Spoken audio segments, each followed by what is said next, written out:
Hiya. So this is Janet from Janet and Joining the Dancers. I hope everyone is having a great Tuesday.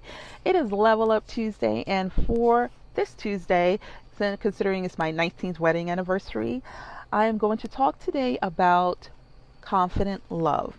What is confident love? So if we look at the Bible, love is described or characterized as being patient, having kindness, being forgiving, not being boastful or prideful, and not being self seeking, and covering the faults of others.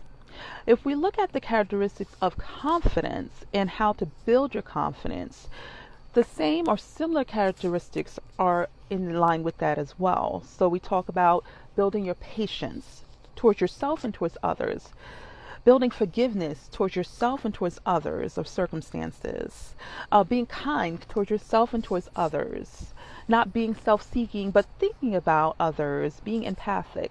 So all these things fall into line or interconnect. So as you build your confidence, your love not only for yourself but for others and the world around you will grow. So I implore you to make sure that you're building your confidence through love, through God's love, and through love of people around you, and it will continue to cycle and grow. God bless. I love you. Bye.